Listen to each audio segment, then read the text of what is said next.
Magandang gabi mga kahuan, narito na ang Weather Update Today Philippines. Meron muli tayong update regarding po sa ating minomonitor na si Typhoon Aghon with international name na Iwinyar.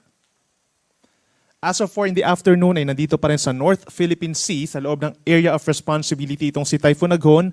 Nasa 535 kilometers po ito silangan ng Basco, Batanes at patuloy pa rin ang paglayo sa ating kalupaan.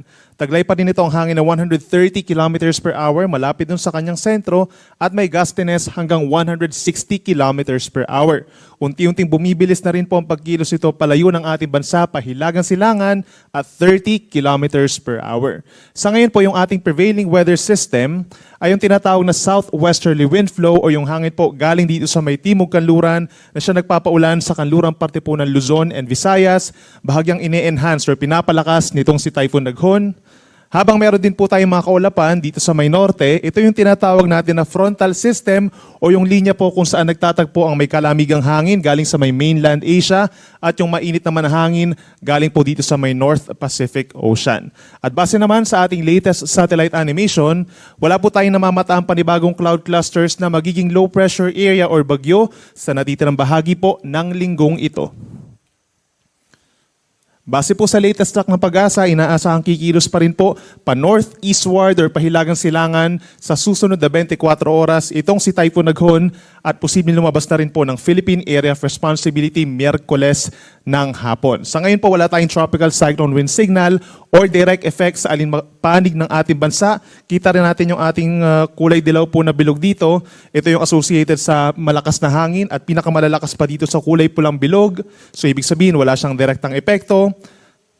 By tomorrow afternoon or by tomorrow morning po, inaasahan na nasa 1,130 kilometers na ito east-northeast of extreme northern Luzon. So papalayo nga sa ating kapuluan.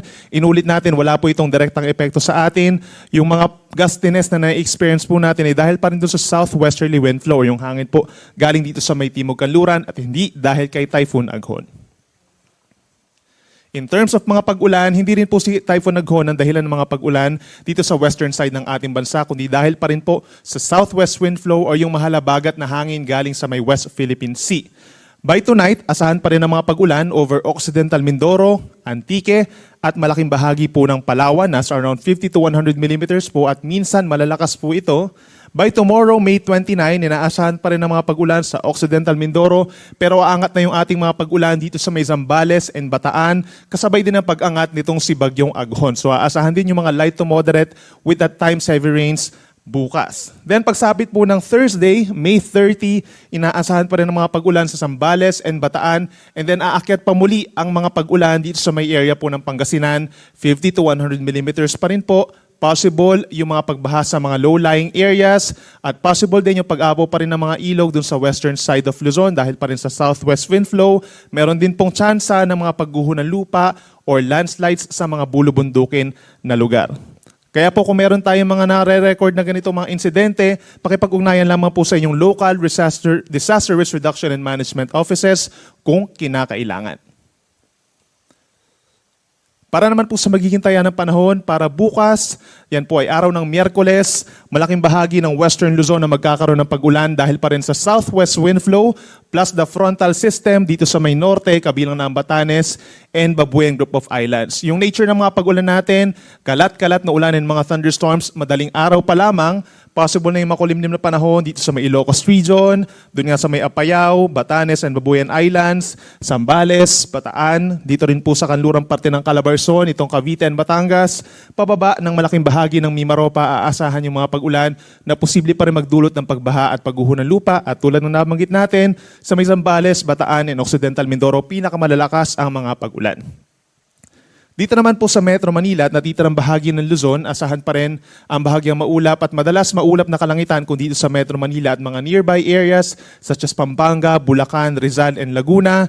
Habang partly cloudy skies sa may eastern side, yung mga lugar facing the Pacific Ocean, kabilang ang Bicol Region. At mataas din po ang tsansa ng mga makulimlim na panahon pagsapit ng tanghali at mga pag-ulan pa, mga thunderstorms pagsapit po ng hapon hanggang sa gabi by tomorrow.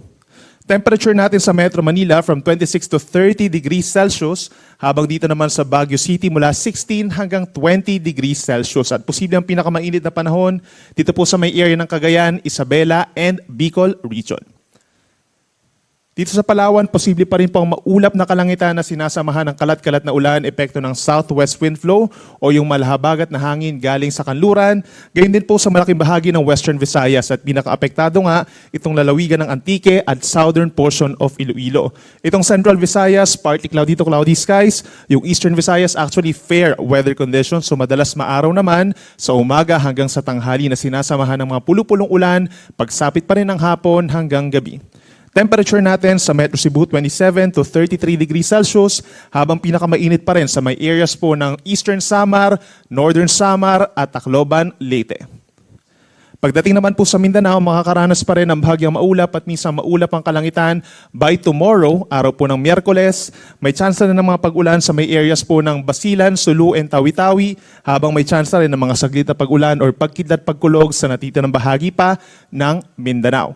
Asahan din po may kainitang panahon dito sa Mindanao, pinakamainit pa rin sa may Zamboanga City, Davao City, and Cagayan de Oro City in terms of air temperature and in terms of heat index na posible pa rin umabot sa higit 42 degrees Celsius or dangerous levels. Kaya make sure po na hydrated tayo at lagi magdala ng pananggalang sa init gaya ng payong at sombrero. Wala naman tayo nakataas na gale warning sa ngayon o yung pantataas sa mga pag-alon dahil lumalayo na nga sa ating kalupaan itong si Bagyong Aghon. Meron lamang tayong moderate to rough seas sa mga baybayin po sa Luzon na bahagyang epekto na rin po nitong southwest wind flow lalo na sa kanlurang baybayin ng ating bansa. Sunset natin ay 6:21 p.m. at ang sunrise bukas 5:26 ng umaga.